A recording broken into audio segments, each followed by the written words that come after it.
Bienvenue à tous pour ce troisième live sur les 4 lives de l'initiation Zéro Mental Thérapie. On a travaillé cette semaine sur un élément important qui est la phase 2 de déshypnose, c'est le mental off. Il y a eu encore une fois beaucoup de questions et beaucoup aussi de constatations de ce qu'on pouvait faire avec le mental off, c'est-à-dire vraiment des descriptions de ce que certains ont réussi à réaliser en eux grâce à tout ça. Donc, c'est super top. Vous avez eu en mental off cette semaine beaucoup d'éléments, encore une fois. Chaque semaine, vous avez eu un élément qui vous est arrivé le matin d'environ 5 minutes. Vous avez eu un premier élément qui s'appelle retrouver le silence perdu, qui vous a permis de comprendre en fait que le silence, il est infini, insondable et qu'il est déjà là. Et que tout ce qui le recouvre, c'est uniquement virtuel. C'était exceptionnel. Et je sais que pour beaucoup, cette expérience, elle était déjà intense de pouvoir reprendre conscience de cette évidence, de ce fait intrinsèque. Vous avez eu également un travail sur le silence de l'être, alors avec tout un tas de questions, de séries de questionnements. Donc là, pareil, il y a eu beaucoup d'expériences qui ont pu être réalisées pour beaucoup d'entre vous. Je vous rappelle que pour bien vivre cette initiation, bien réussir cette initiation et bien profiter de cette initiation, il faut simplement entrer dans le processus. Donc, ça veut dire que si je vous pose une question, vous la posez vraiment. Puis, on a eu une expérience forte qui nous a permis de reprendre conscience de tout ce qu'il y avait par-dessus une perception propre, une perception simple d'un mur, par exemple, et toute cette épaisseur du rêve mental, et en même temps une technique pour pouvoir diminuer son épaisseur. Et là encore, des expériences intenses pour beaucoup d'entre vous. On a eu également une technique rapide pour accéder à un silence intérieur. Et puis, pour finir, on a eu une technique qui nous a permis de faire émerger la solution directement du silence, d'aller par-delà l'imaginaire habituel et de laisser la solution émerger du silence, ce qui en a surpris plus d'un. Donc voilà, beaucoup d'éléments aujourd'hui. Participez très très vite sur le chat pour que Samira puisse. Merci Samira d'être là. Avec plaisir. Je le rappelle, Samira qui est maître praticienne en zéro mental et qui pourra potentiellement vous accompagner si vous la contactez. Donc, il y a beaucoup d'éléments à dire encore une fois aujourd'hui. N'hésite pas Samira à lever la main s'il y a quoi que ce soit dans le chat et on fera en sorte d'y répondre. Johan, j'ai coupé ton son momentanément. Pareil, tu lèves la main si tu souhaites participer et on interagira ensemble. OK? Allez, super. Donc, plusieurs questions. Alors déjà, beaucoup de je dirais, de descriptions de ce qui s'est passé. J'en ai qui m'ont dit, oh là là, mais j'ai réussi à faire le silence et depuis que je fais ça, ça change tout dans mon schéma de vie, même ma vie, quoi. Donc voilà, il y en a d'autres qui m'ont dit, mais je ne pensais pas que je pouvais atteindre ça de façon aussi rapide. D'autres qui m'ont dit, mais en fait, des fois, je mettais plusieurs heures, pour ceux qui pratiquaient des techniques assez intensives, plusieurs heures pour pouvoir atteindre cet état que j'ai atteint rapidement. Donc, beaucoup de descriptions. J'en ai d'autres qui m'ont dit, voilà, j'ai été gêné par un bruit à côté, etc. D'autres qui m'ont dit encore, c'est super, j'ai réussi à y accéder, que j'ai ouvert ou les yeux fermés. Et justement, ça me permet de rebondir là-dessus déjà pour vous dire, voilà, il n'y a pas de contexte nécessaire, j'ai envie de vous dire, pour pouvoir faire le mental off. L'avantage du mental off, c'est que vous pouvez vraiment aller là-dessus dans n'importe quel contexte. C'est fait pour être dans n'importe quel contexte de vie.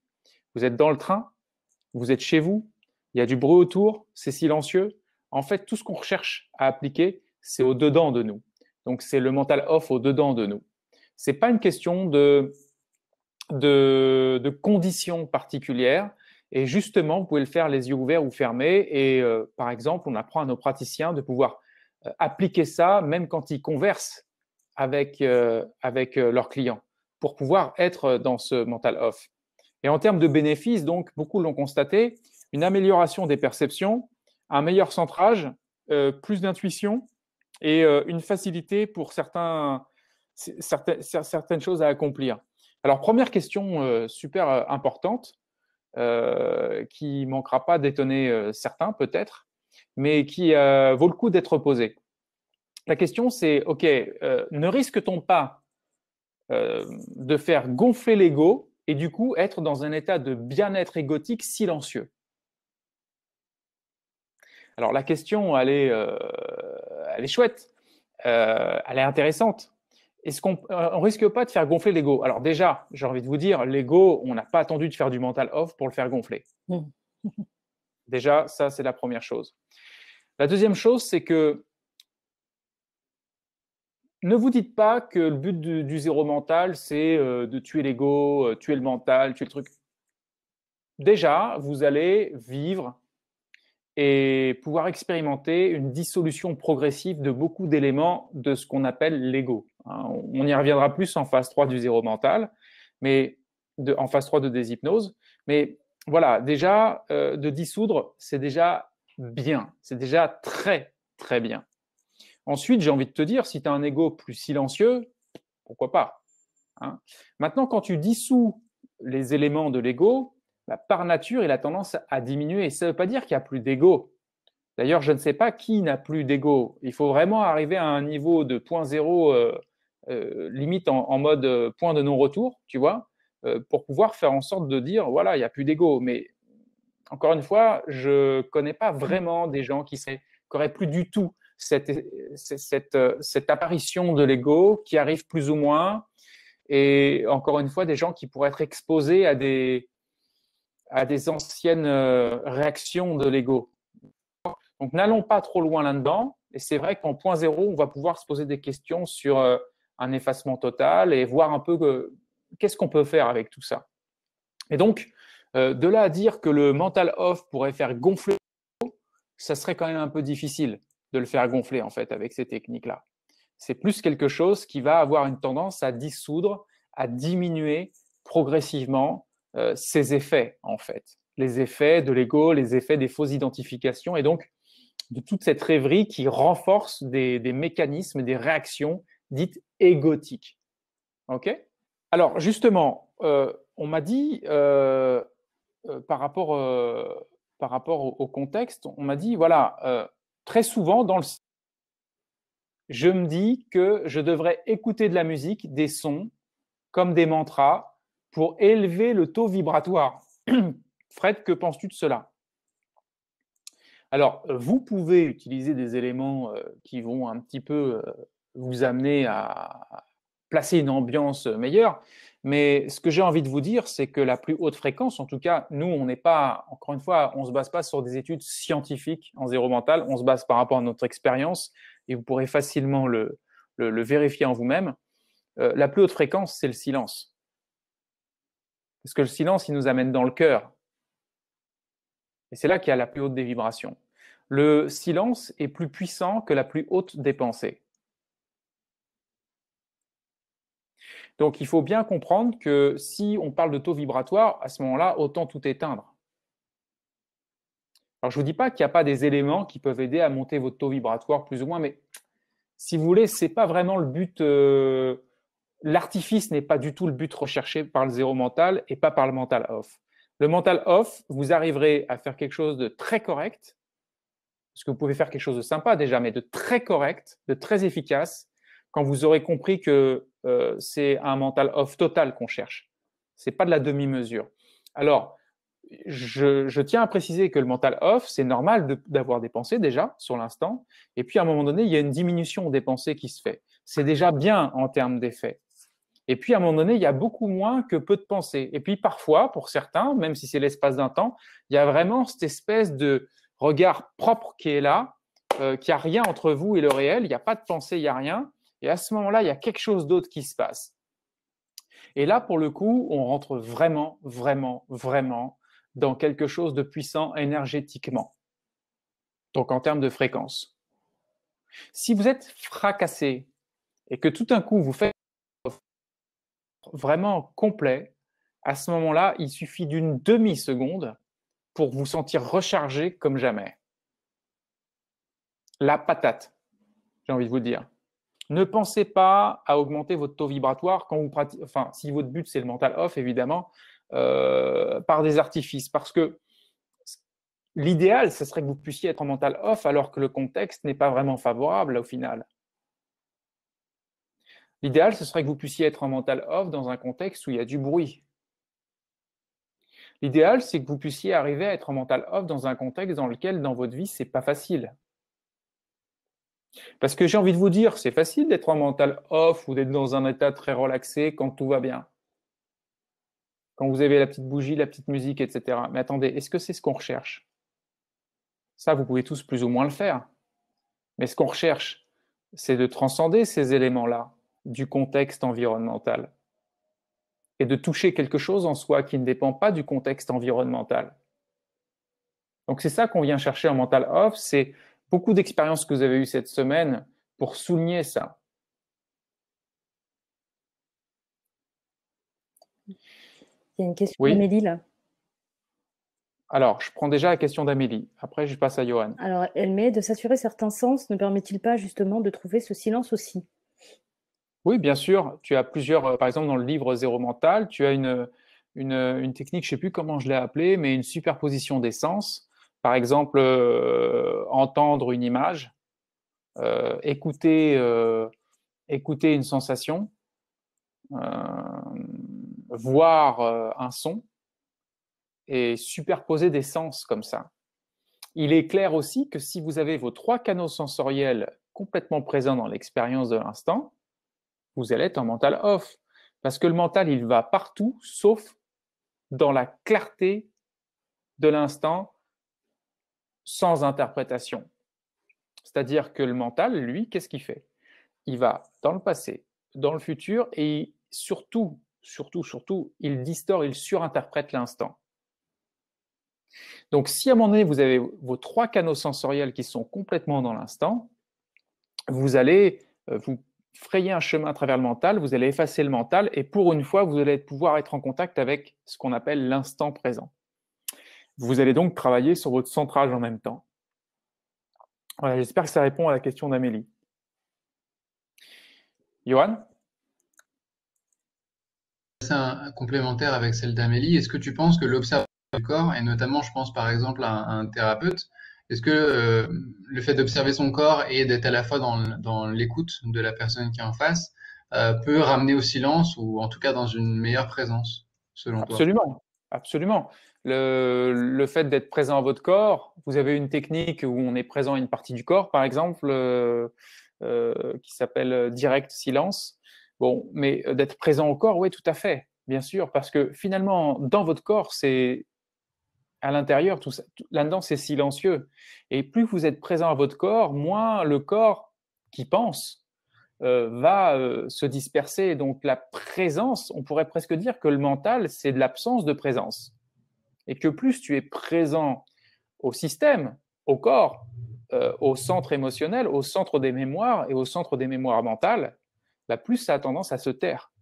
Donc bien sûr, tu peux utiliser le corps pour aller vers du mental off. Ce sont des techniques qui sont particulièrement efficaces. Il y a Norbert qui t'a posé également une question. Je ne sais pas si c'est fini pour Johan. Ouais, c'est OK. Ouais. Ça répond à ta question, Johan? Ouais, c'est bon. Et en fait, quand tu dis direct silence, je crois que c'était la technique avec la langue, c'est ça? On est d'accord? C'est ça, c'est ça, c'est ça. Ok. Mais on a plein d'autres techniques dans Zéro Mental. Tu sais, on a des techniques avec la respiration, avec le corps, avec les émotions, avec plein de choses. Là, c'est vraiment une introduction quelque Mhm. part. Hein. Mais voilà, oui, tu peux vraiment passer par plein de canaux différents. D'accord, ok. Et par rapport au corps, hein, j'entends. Oui, Tu Samira. as une question de Norbert qui dit en faisant l'exercice solution silence est venue l'image liée à des ressentis. Et il te dit est-ce qu'il faut y repenser? Faut-il y repenser? Alors, une image liée à des ressentis, déjà, c'est un peu étrange. Je ne sais pas ce que ça signifie.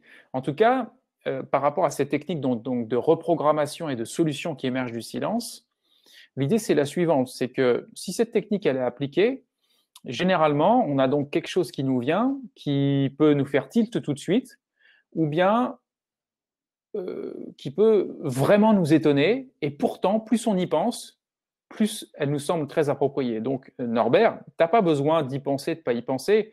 C'est-à-dire que si ça revient, si ça te revient, si tu y penses, parce que ça peut être tout à fait naturel que tout d'un coup, si tu as une solution et que tu te dis, waouh, en fait, ce truc, c'est génial, en fait, ça me correspond bien, mais en fait, ce truc, c'est ça qu'il faut que je fasse, c'est comme ça qu'il faut que je sois, etc. C'est normal, en fait. C'est juste le signe que l'arbre y pousse, que la graine a été posée et que la réponse prend de l'amplitude jusqu'à faire partie de ton système et que tu n'aies plus besoin d'y penser consciemment. Donc, tu peux tout à fait y penser. Par contre, si l'élément que tu aurais chopé ne te correspond pas et qu'au bout de quelques pensées, tu te dis vraiment, je vois pas, bah, c'est peut-être que c'est pas forcément un bon élément. À un moment donné, c'est comme une pièce d'un puzzle, d'accord? C'est ce qui se passe en général, hein, c'est facilement pour chacun. C'est comme la pièce d'un puzzle qui est posée, ça paraît évident. Donc encore une fois, je vous l'ai expliqué dans le podcast, c'est vraiment un élément quand ça vient du silence et que ça vient pas de l'imaginaire qui a construit, je veux dire, comme si je pouvais me dire, voilà, mais en fait, ce serait quoi la solution idéale pour moi, comme on a appris donc avec le mental switch. Quand ça vient vraiment du silence, c'est vraiment quelque chose d'hyper adapté. Donc j'espère, Norbert, que ça répond à ta question. All right? Si on a un ressenti ou voir une image, ne serait-ce pas lié à notre système de croyance? C'est Norbert qui dit ça? Non, c'est Amélie. Qui dit quoi? Il dit, si on a un ressenti ou voir une image, ne serait-ce pas lié à notre système de croyance? Tout ce que tu en perçois est lié à ton système de croyance. Tout ça est de la croyance. Alors, est-ce qu'un ressenti est une croyance? Ça peut être bien sûr l'émanation d'une croyance. Surtout quand tu demandes qu'une solution arrive, la solution, forcément, elle est basée sur des systèmes également de croyances. Donc, on peut dire aussi que dès qu'il y a une perception, il y a une croyance. Tout est croyance dans le fond. Alors, si jamais tu as besoin de préciser ta question, Amélie, tu la précises. Hein. Donc, je vais de l'avant. On m'a demandé justement par rapport à cette technique du mur, là, où on voit l'épaisseur du rêve. On m'a dit, voilà, ok, je viens de faire l'exercice pendant 10 minutes, mon mental n'a pas arrêté de penser, il bascule sans cesse entre le passé, le futur et le présent. Quelle prise de conscience de l'épaisseur du brouillard mental? La pratique chaque jour de cet exercice va-t-il dissiper petit à petit ce brouillard? Bonne question. Parce que la question de la pratique et de l'intensité de la pratique et de l'amplitude de la pratique, la régularité de la pratique, elle est très importante pour vous tous. Après, on pourra reparler de tout ce que le mental offre en termes de bénéfices et à quel moment on l'utilise, parce qu'il y a plein de moments pour l'utiliser. Mais en fait, par rapport à cette technique du mur, ce que je pourrais vous recommander, c'est d'être régulier et même d'être régulier au cours d'une même journée. Parce que quand vous allez la pratiquer au début, c'est pas dit qu'il y ait forcément énormément d'effets si tu le pratiques que 5 minutes, par exemple. Mais si tu persistes, plus tu persistes avec cette technique, plus tu gagnes en percement du mental, en effacement de son épaisseur. D'accord? Et vous savez, les résultats, parfois, ils sont imperceptibles. Vous voyez, par exemple, si vous voyez la Lune dans le ciel, vous n'allez pas forcément constater qu'elle bouge, en fait. Vous allez la regarder comme ça, et puis vous n'allez pas forcément constater qu'elle bouge, vous n'allez pas forcément constater qu'elle bouge vite, en fait. Mais si vous la voyez à l'horizon, juste derrière un bâtiment, par exemple, et que vous voyez la Lune, vous allez vous apercevoir qu'en fait, ça va très très vite. C'est comme le coucher d'un soleil. Le soleil, il rentre très vite dans la mer. Et donc, en fait, vous avez des résultats beaucoup plus rapides que ce que vous pourriez percevoir consciemment. C'est ça que je suis en train de vous dire. Il faut juste persister. Et la bonne attitude, la patience, la persistance, vous permet effectivement d'effacer cette épaisseur. Rappelez-vous d'une chose quand même. Toutes les nuits, vous vous rendormez et vous avez un rêve. Et donc, quand vous émergez, quand je dirais la conscience réémerge le matin, c'est un peu le brouillard au départ, etc. Et puis après, hop, vous retrouvez un peu plus de conscience lucide.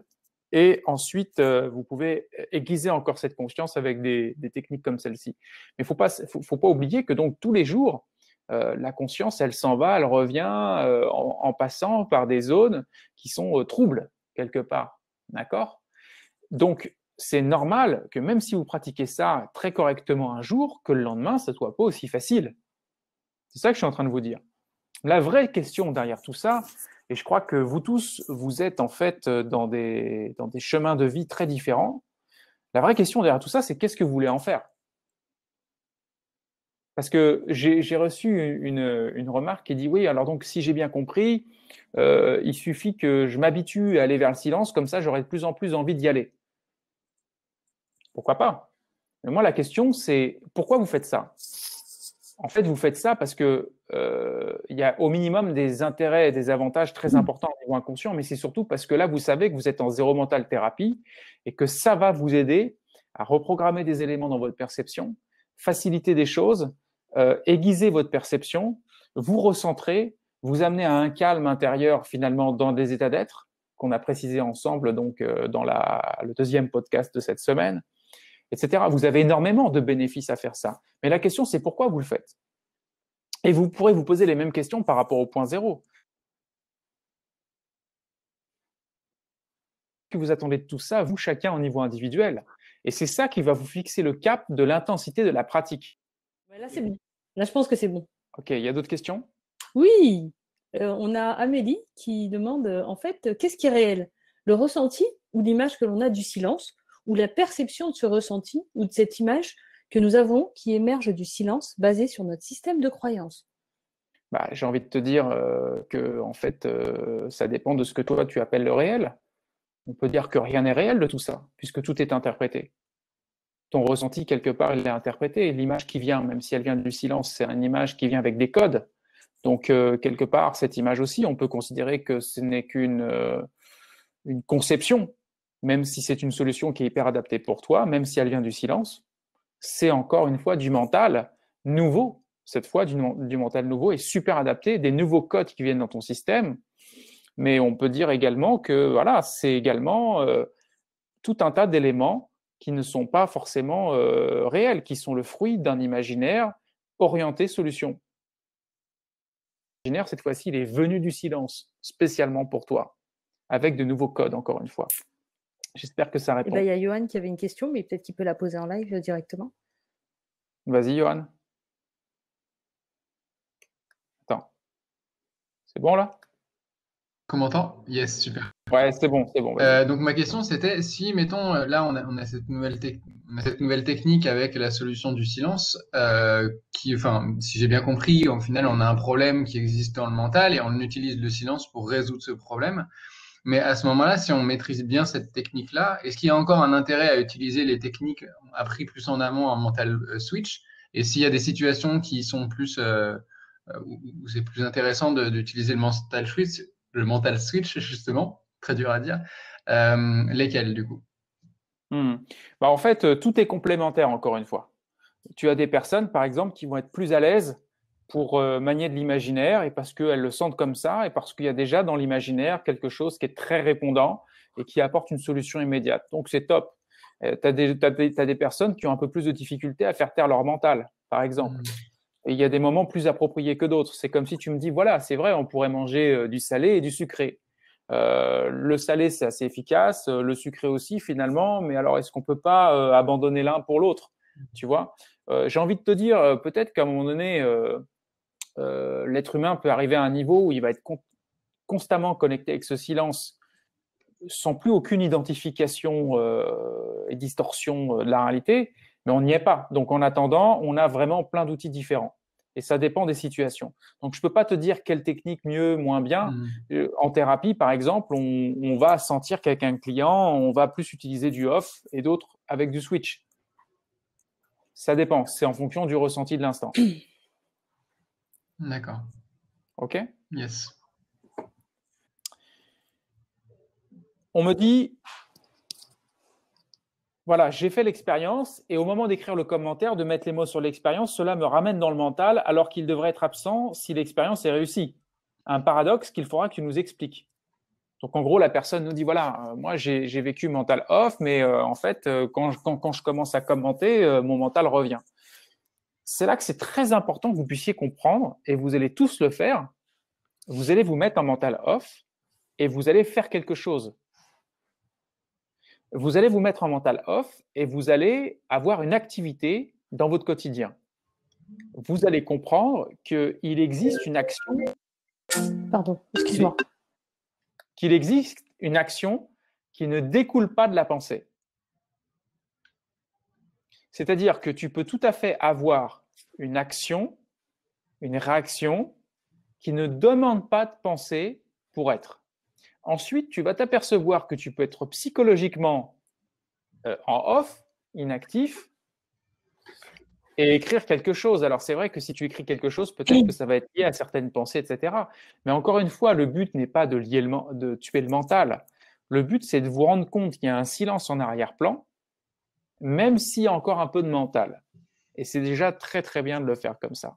Donc, il y a plein de nuances, effectivement. Merci pour ta question, parce qu'il y a plein de nuances à apporter à tout ça.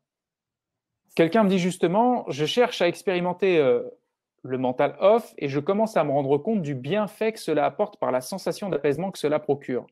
Mais lorsqu'on est confronté à une situation personnelle très intense, comme une décision importante à prendre, qui va réorienter le couple, ou la décision est particulièrement difficile à cerner, le mental se met à ressasser la situation de façon obsédante, comme s'il nous demandait de mieux clarifier consciemment ces données du problème auquel on est confronté pour y découvrir la solution la plus pertinente. Alors, quid du silence intérieur?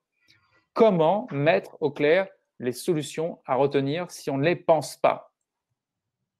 Et c'est pour ça que c'est génial ce que vous avez pu vivre donc ce matin dans le dernier podcast avec la solution qui vient du silence, parce que vous avez remarqué qu'en fait, il est possible de laisser émerger les solutions de cette zone-là. Ce qui ne vous empêche pas, quand vous êtes pris dans les flots du mental, les flots d'une activité cérébrale, des émotions fortes, de pouvoir, grâce à ce que vous avez appris précédemment, de vous poser les bonnes questions pour pouvoir driver le mental. Donc, tu vois, Johan, pour répondre à ta question, il y a plein de façons de fonctionner. Tu vois, c'est comme si tu es sur un bateau, tu me dis, ouais, mais en fait, maintenant qu'on a la voile, pourquoi on a un moteur? Bah, le moteur, il peut être utile dans certains moments, tout comme la voile va être utile dans d'autres moments. OK? Ouais. Si je cherche à libérer mon mental, il faut bien au départ que je le décide et donc que je pense. Cela revient donc à utiliser son mental pour s'en éloigner. N'y a-t-il pas une contradiction? Souvenez-vous et reportez-vous tous à la vidéo « L'œil ne pense pas ».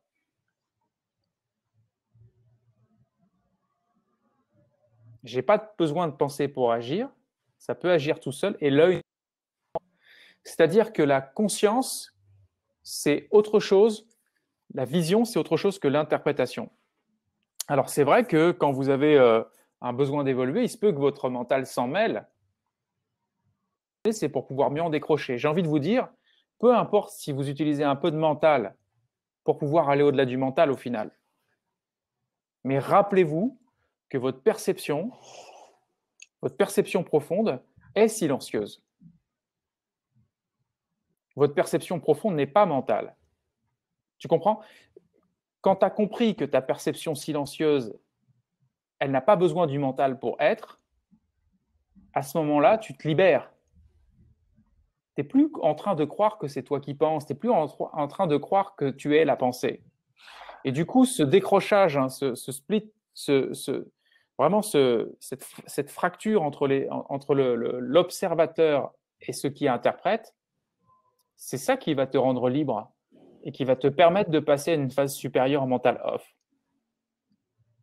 Si tu t'identifies au mental en permanence, comment veux-tu entrer au-delà du mental? À un moment donné, il y a un système de croyance qui va se fissurer pour pouvoir passer à un niveau supérieur.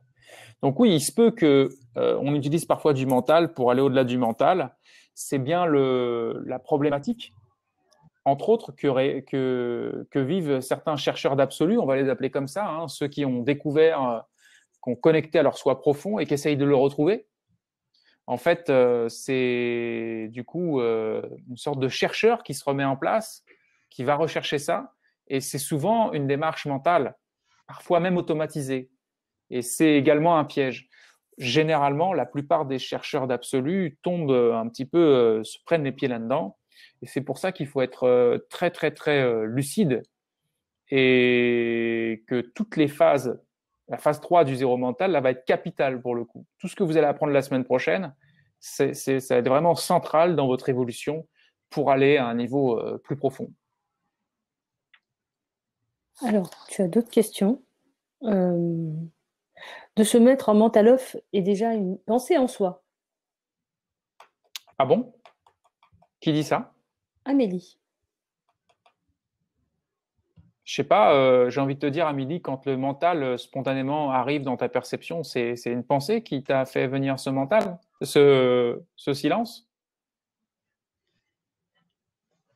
Le silence peut s'affirmer de lui-même. Il n'a pas besoin de mental, le silence. Le silence, il est déjà là. Si à un moment donné, j'oriente mon attention vers quelque chose, oh, tiens, regarde. J'ai besoin de mental pour réorienter mon attention? Souvent, ça se fait tout seul, en fait. Si tu réorientes ton attention vers le silence, parce que, je sais pas, il y a ton attention qui est attirée par le silence, sans même avoir à y penser. Je n'ai pas besoin de penser pour entrer en mental off. Au contraire.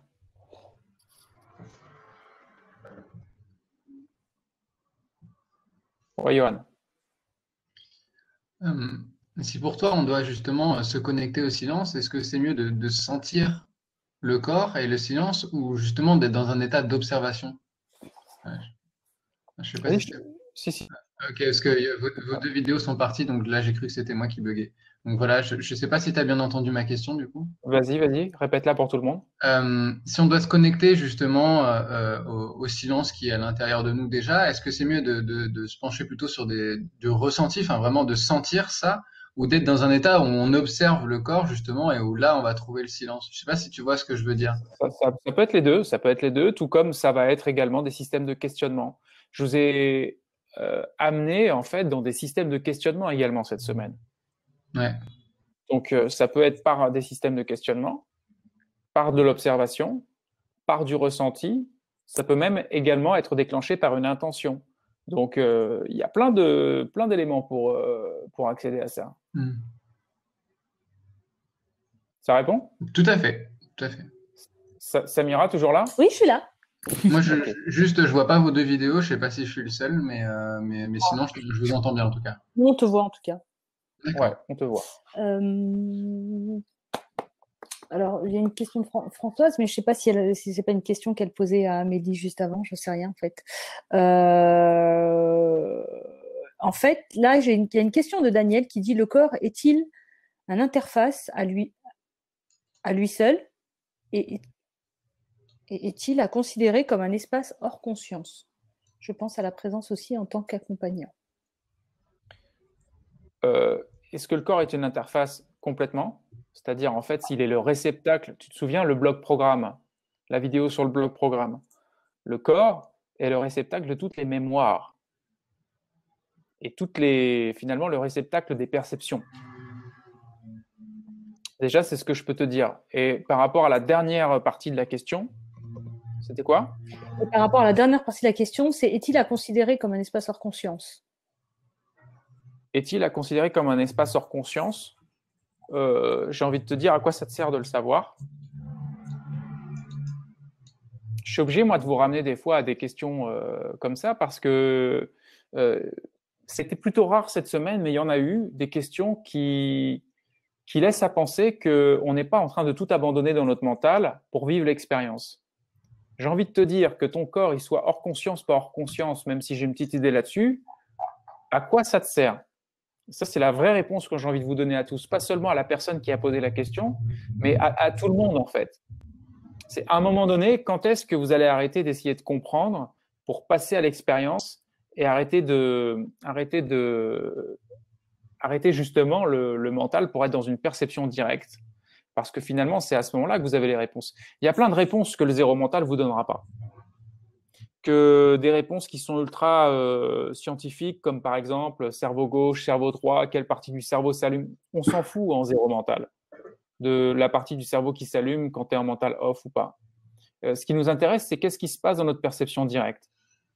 Donc maintenant, je réponds un peu à la question autrement. Est-ce que le corps est un espace hors conscience? J'ai envie de dire que le corps, c'est de la conscience densifiée. Une densité, comme par exemple le mental, c'est de la conscience densifiée, mais sur un plan plus subtil. Et que plus on rentre dans la matière, c'est de la conscience ultra densifiée. Voilà en tout cas ce que je pourrais vous dire de mon expérience et de ce que je peux déduire par rapport à ce que j'en ai perçu. Donc voilà, j'espère que ça répond à ta question. J'ai volontairement voulu répondre autrement au tout début pour beaucoup d'autres. Alors Fred, dans ta pratique personnelle, disons, lorsque tu médites, est-ce que ce sont des questionnements que tu continues à te poser formellement pour te diriger vers des états que tu souhaites, ou alors ça se fait de façon plus automatique une fois que tu as posé l'intention d'aller vers ces états d'être? Oui, alors déjà, ce que je voulais vous dire, c'est que mon expérience ne doit pas être une référence pour vous. Ce qui doit être une référence pour vous, c'est votre expérience, parce que vous allez de toute façon le vivre différemment. Maintenant, oui, à certains moments, j'ai besoin de me reposer des questions ou de repratiquer une technique pour ramener mon point d'attention à un niveau, je dirais, qu'on est en train, nous tous, d'explorer ensemble. Après, l'avantage, c'est que ça se fait plus vite. L'avantage, c'est que les systèmes de croyances qui sont là, ils sont complètement aiguisés et ils favorisent le fait que ça revienne plus vite parce que voilà, il y a toute une fondation nouvelle par rapport à tout ça. Et puis également, il y a d'autres moments dans lesquels ça vient spontanément. Voilà, ça se présente spontanément, plus facilement, c'est-à-dire que l'espace, il est plus à même, on va dire le cerveau, il est plus à même de surfer sur ce genre de vagues, si je puis m'exprimer ainsi. Ensuite, il est vrai que le fait d'avoir une intention de peut favoriser et donc, encore une fois, ça peut se passer plus vite.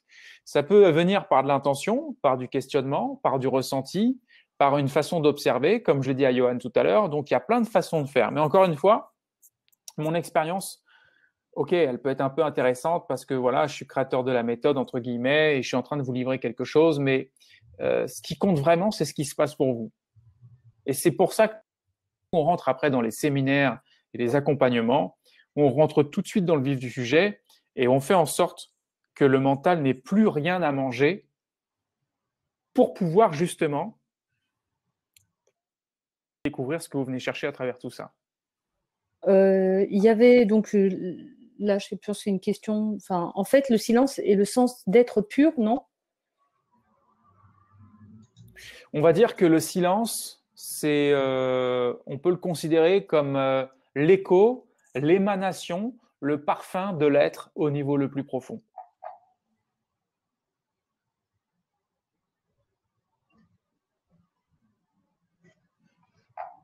Parce que c'est juste du silence au final. Et vous verrez qu'en point zéro, la semaine prochaine, il va se passer des prises de conscience énormes par rapport à tout ça. Là, on est juste en train de bien vous préparer pour le point zéro, même si on sait que déjà en off, on peut faire plein de choses intéressantes, comme beaucoup l'ont déjà expérimenté. Je sais pas si tu as des questions de ton côté. Là, il y en a une de Laura. C'est peut-être plus de laisser le silence prendre toute la place plutôt que de vouloir se connecter. Ben oui, Laura, chouette.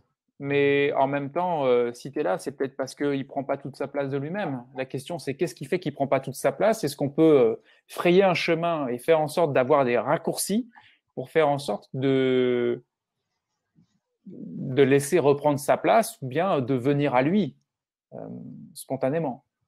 Donc, c'est ça le but, en fait, de ce qu'on fait. Parce que s'il prenait déjà sa place en toi, tu n'aurais pas besoin d'explorer la. Bon, bah, je pense que tu viens de répondre un peu à la deuxième partie de la question, je pense. Que tant qu'on cherche à se connecter, on continue à se maintenir séparés de cet espace. Ok. Donc, on a déjà répondu à certaines questions. Je sais que ce soir, la technique, elle n'est pas forcément super au rendez-vous, donc je m'en excuse. Je pensais que j'avais vraiment un Internet beaucoup plus stable. Donc, je ferai en sorte de faire mieux la prochaine fois, même si je serai du même endroit. Et donc, ce que je vais faire, c'est que vraiment, s'il y a d'autres questions, là, je vais les Et sinon, je vous laisserai me poser d'autres questions complémentaires et je vous ferai éventuellement à l'occasion un peu plus tard, parce que là, j'entre en séminaire et j'ai vraiment beaucoup de choses à faire. Je vous ferai une vidéo complémentaire sur le mental off. Ce qui va compter pour vous, c'est déjà de remarquer tout ce qui se passe, de relire, de réécouter les podcasts de cette semaine et surtout de rentrer à 100 000% dans la phase 3 du zéro mental, la phase 3 de déshypnose, le point zéro. Et c'est là que vous allez percuter énormément de choses et vous allez avoir des grosses prises de conscience. Là, si vous voulez, cette semaine, c'est comme si vous avez eu un accès au silence avec déjà une prise de conscience énorme sur le fait qu'on peut fonctionner différemment, qu'on peut finir par réformer progressivement sa vie par le silence et avoir des bénéfices immédiats. Vous voyez, des bénéfices immédiats, tout de suite. Et même surprenant pour beaucoup qui s'entraînent avec d'autres méthodes par ailleurs. Bon, maintenant, encore une fois, c'est progressif. Là, on est vraiment en train de rentrer dans la troisième phase de l'initiation et vous êtes maintenant mûr pour aller vers cette dynamique. Donc, je prends une dernière question s'il y en a une. Peut-on dire que la méthode peut permettre de développer son intuition complètement? Plus tu vas gommer l'épaisseur du rêve, plus tu vas pouvoir laisser émerger l'intuition, le truc qui vient davantage d'un espace silencieux qu'ailleurs. Il y en a qui ont beaucoup de mental et beaucoup d'intuition en même temps. C'est juste qu'ils ont réussi à détecter en fait la nuance. C'est comme si l'intuition avait une couleur et que le mental un peu plus classique, pas du tout intuitif spécialement, en avait une autre. Et donc, ils pouvaient repérer plus facilement. Encore une fois, c'est une métaphore. Ça ne se passe pas forcément en termes de couleur, mais en termes de ressenti, hein, de captation de ce qui se passe à l'intérieur. Béatrice qui dit, question pour comparer nos expériences. Si ton expérience t'a montré que le corps est la conscience densifiée, alors qu'est-ce que la conscience selon ton expérience? Encore une fois, je pourrais te demander à quoi ça te sert de savoir ça? Est-ce que ça va vraiment t'aider à mieux couper ton mental? Il semblerait que ça aide plus ton mental à essayer de comprendre et de saisir quelque chose. Mais je vais jouer le jeu là-dessus, puisque là, on va finir là-dessus. Donc, qu'est-ce que la conscience selon mon expérience? La conscience, c'est la manifestation du monde. Voilà. La conscience, c'est ce qui apparaît au réveil et ce qui disparaît au coucher. Il y a quelque chose qui est antérieur à la conscience. Mais ça, j'en parle pas maintenant. Tu découvriras ça donc en phase 3 de l'initiation à partir de lundi matin.